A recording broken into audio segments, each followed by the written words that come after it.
Hi guys, welcome to the third of our sessions on change and the four elements of change. So today we're going to look at the third of the four elements. We're actually going to get to finally the change itself. So I'm going to hand over to my colleague Karin, who will take you through. Hi everybody. So today then we're going to talk about the change itself, so the bridge that connects the current to the future state.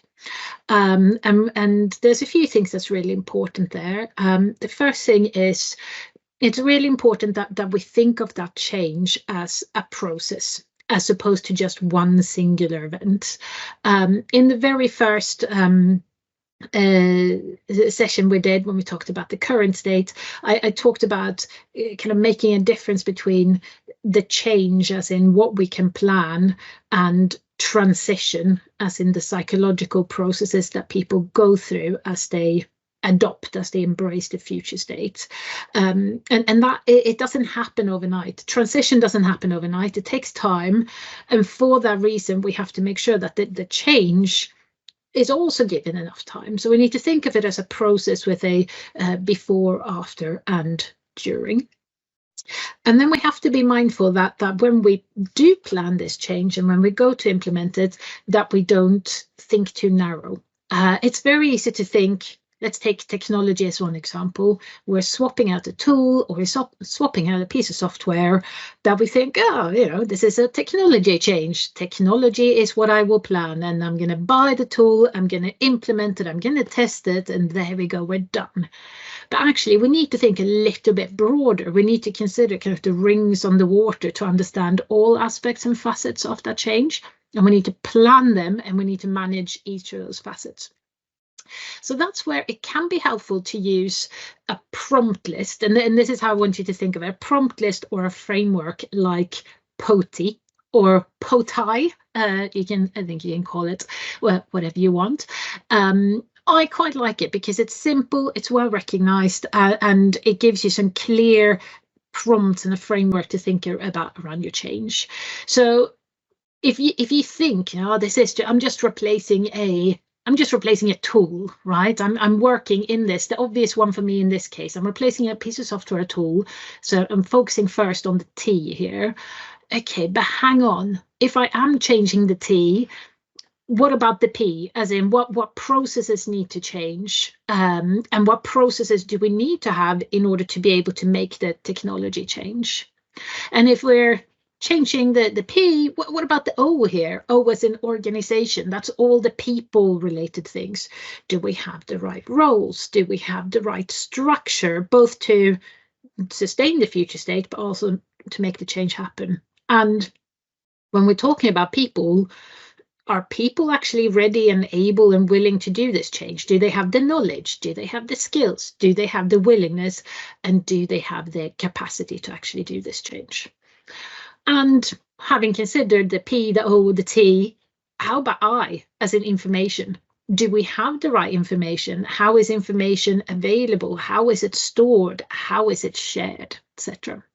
So if we're too narrow and we focus just on the technology, as in this example, but it could also have been that we focused on just the process, it's likely that change is actually going to fail because our plans and our actions are too narrow-minded, and we need to think a bit more holistically. And I think what we've talked a lot in the previous sessions is the importance of people in particular, right? Any change, when we talk about organizational change, is about getting people to do something different, think different, feel different, or behave different. And they're not going to do that if they are not ready for it. So if they haven't given up the past or the current state, or if they haven't fully embraced the vision, the benefits, etc. And then even if they have those things, if they don't have the knowledge, the skill, the will, and the capacity, the change isn't going to work. So here I put a little star on the O and the in particular here, because that is what we're going to focus on in particular.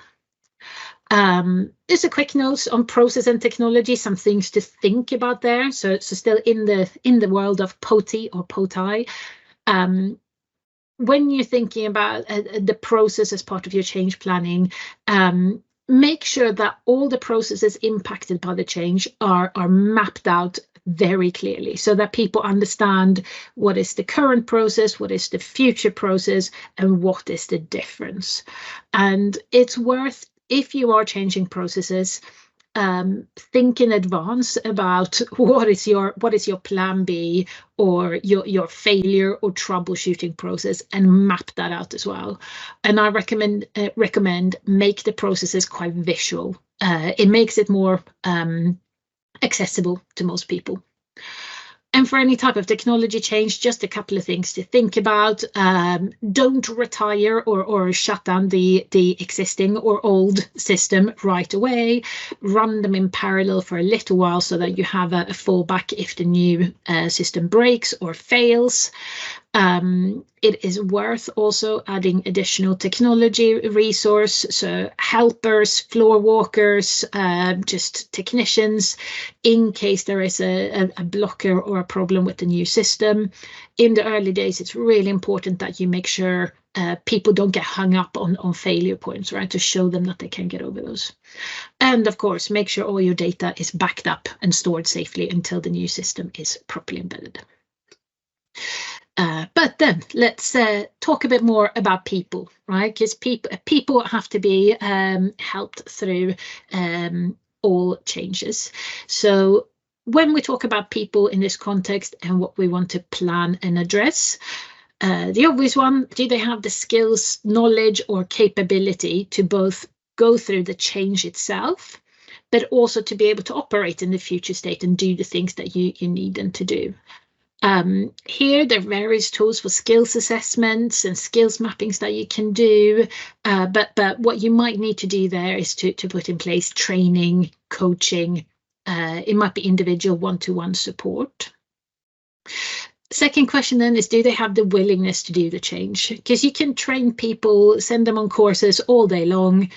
If they don't embrace the future, if they don't embrace the change, if they don't want to do it, nothing's going to change, okay? And then we have talked about a few tools already. We talked about the importance of having a clear why or burning platform in our first session.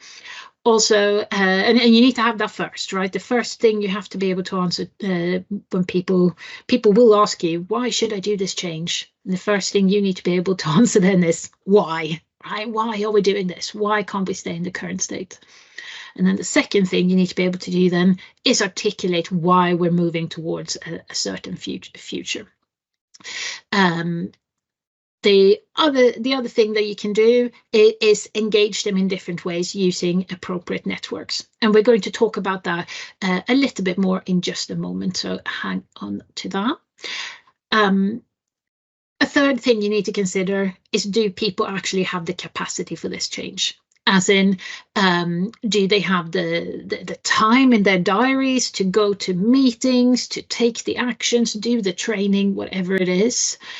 Do they have the energy? And by energy, I mean, how many other changes have they gone through this year or this month, or what else is happening around them? And you need to think about both things directly to do with work, but also, are there other big things happening? For example, are we going through big national events like pandemics or major changes in policy that will impact everybody? Well, there's all of those changes build up and create an overall change fatigue for individuals. So try to align your changes so that people don't feel like there's change coming from every which direction. And if you can approach it as a portfolio point of view and kind of align similar changes to build on each other, that will again help with people's sense of, I'm being fatigued, I'm overwhelmed by change. Okay. If we go back a little bit, talking about will and appropriate networks, one thing that is really important is that you try to create a bit of momentum around change, so that people feel like there's something positive happening. There's a movement. They're part of something, and they're moving with their peers, as it were. Now, we're going to look at a video here now. I'm going to share something with you that I think is great, and that really shows the principle of how you build that movement and how you create momentum. Before I do that, I'm just going to stop sharing my slide for just 1 second, because I just realized I didn't tick the box for sharing with audio. So bear with me. I'm just going to stop sharing, and then we're going to share again. And this time with sound. There we go. So as I'm moving to my my next slide here, I'm going to start playing the video. You will hear some audio straight away. It's not provided by Wellington, so there's some terminology. In case you find it a little bit perhaps outdated or inappropriate, I do apologize. On behalf of the person that recorded it, it's a few years old, and the intention is to be a little bit on the nose as well. So hopefully you appreciate that. But here we go. So we're just going to play that there now, and here we go. If you've learned a lot about leadership and making a movement, then let's watch a movement happen start to finish in under 3 minutes and dissect some lessons. First, of course, a leader needs the guts to stand alone and look ridiculous. But what he's doing is so simple, it's almost instructional. This is key. You must be easy to follow. Now here comes the first follower with a crucial role. He publicly shows everyone else how to follow. Notice how the leader embraces him as an equal. So it's not about the leader anymore, it's about them, plural. Notice how he's calling to his friends to join in. So it takes guts to be a first follower. You stand out and you brave ridicule yourself. Being a first follower is an underappreciated form of leadership. The first follower transforms a lone nut into a leader. If the leader is the flint, the first follower is the spark that really makes the fire. Now here's the second follower. This is a turning point. It's proof the first has done well. Now it's not a lone nut and it's not two nuts. 3 is a crowd, and a crowd is news. A movement must be public. Make sure outsiders see more than just the leader. Everyone needs to see the followers, because new followers emulate followers, not the leader. Now here come 2 more people, then 3 more immediately. Now we've got momentum. This is the tipping point, and now we have a movement. As more people jump in, it's no longer risky. If they were on the fence before, there's no reason not to join in now. They won't stand out, they won't be ridiculed, and they will be part of the in crowd if they hurry. And over the next minute, you'll see the rest who prefer to stay part of the crowd, because eventually they'd be ridiculed for not joining. And ladies and gentlemen, that is how a movement is made. So let's recap what we've learned. If you are a version of the shirtless dancing guy, all alone, remember the importance of nurturing your first few followers as equals, making everything clearly about the movement, not you. Be public, be easy to follow. But the biggest lesson here, did you catch it? Leadership is over-glorified. Yes, it started with the shirtless guy, and he'll get all the credit, but you saw what really happened. It was the first follower that transformed a lone nut into a leader. There's no movement without the first follower. See, we're told that we all need to be leaders, but that would be really ineffective. The best way to make a movement, if you really care, is to courageously follow and show others how to follow. When you find a lone nut doing something great, have the guts to be the first person to stand up and join in.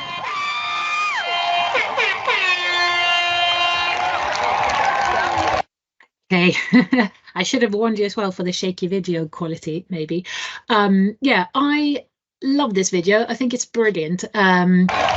Sorry, there we go. Because I think it explains a quite a sort of theoretical concept in a really visual way. So this is a jokey way of presenting this model, which is called the diffusion of innovation. It was created by a guy called Everett Rogers in the 1950s, and it's used to explain how people take to new products or new changes. Right? And it's exactly the same principle that you saw in that video, that you can divide groups of people or the population into these 5 segments. And the first segment here is the innovators, right? That's the people that have the idea, they create the change, they create the plan, right? Often we place too much of a leadership quality or a leadership burden on these people, right? These are not the people that make the change happen. These people, the early adopters, the shirtless, not the shirtless guy, but the curly haired guy, these are the people that create the movement. They're the people that have a bit of sway with the people who want to do something different. To use modern language, they're influencers. These are the people you want to find in your organization. People that other people look to and think they're cool, right? For want of a better business language, they're cool. Or they usually have their fingers on the pulse. What they do is usually the right thing. If they do it, I want to do it. And if you manage to catch those early adopters, odds are the early majority, which is just, your average normal people, will follow them, right? And if you get enough of the early majority, you get like a watershed moment here, and then the late majority will follow as well, right? So if you focus your effort on building up that early adopter community and turning them into your change champions or your change influencers, the Kim Kardashians of implementing a new payroll processing system or whatever it is you're doing, and if you can focus and equip them in the right way with the messages to give people how they display the right behaviors, etc., they will pull with them the majority of people. And then you have this group, the last one, and I don't know if you saw at the end of the video, not everyone was dancing. And with a lot of changes, you won't get everybody up and dancing. There will always be someone who resists change in general or this particular change because they hate what you're doing. And here then you and the sponsor, you have to make a bit of a judgment call. Is this the kind of change where we accept there are laggards and we're just going to accept it? We're not going to do anything else. Or is it a case where maybe if you're doing compliance change or there's a legal connotation, there comes a point where you have to go in quite hard and say, look, guys, either you're with us or you're against us, right? But that shouldn't be a project manager or a change leader's decision on their own. That has to be made with the sponsor, right? But a lesson from this, I think, is where put your effort where it pays off. And it pays off with the early adopters. Turn them into your champions or your change influencers, right? Really, I think, a powerful way of creating momentum. And finally, the last element of POTI there, POTI, information. So thinking about how information is going to flow within your team, but also to the people impacted by change. And bearing in mind then that the way that information flows is through communication. And if you want communication to work, you have to think of it as a two-way exchange. So it's not good enough to think just about how you are going to send messages out to the masses, right? This is not a broadcasting service. You also think about how are people going to interpret your message and how are they going to react and feed back to you, so that you create a dialogue, not a broadcast. Okay? And when we talk about information and communication in change, we need to think of the same kind of stakeholder engagement frameworks that we would in project management in general, right? So we need to have a clear idea of who our stakeholders are, who are the people that need to change, what is it we need them to know and what we need them to feel. When do they need to get the information or the communication so that they can do that? What medium is the most appropriate, and who is the best person to engage with this particular stakeholder. And bear in mind then that who is the best person to engage, well, that might just be your early adopter or your champion, right? If they are a peer with credibility and someone who is established as, what this person does is usually a good thing. They have their fingers on the pulse. They are the most credible person to communicate or engage with those stakeholders, so use them. Right? And when you think about the how to communicate, with change in particular, because change is often seen as something threatening, you have to err on the side of caution, right? Don't fall into the trap of trying to be quick and efficient and relying on emails or instant messaging. We're dealing with change. Change is scary. People are going to be worried. They're going to overthink things. Focus more on effective communication. So where you can, meet face to face. Have meetings or town hall meetings where people have the ability to see you face to face and react there and then, ask questions there and then if possible, but then also allow the possibility for people to meet in smaller, safer groups. But for change, just because the way people react to change, it is scary, it is threatening. You want to be operating on this side of the scale as opposed to on this side, until you notice that people are kind of buying into this emotionally, they're with you on the change journey, then it might be appropriate to provide more faster, shorter written communication. So that's it for a snapshot of POTI and the things to consider when planning and implementing your change. We'll wrap up there, but thank you everyone for your time and for giving up your lunch break to come and listen to us, and we will see you all next week. Thank you. Bye. Guys.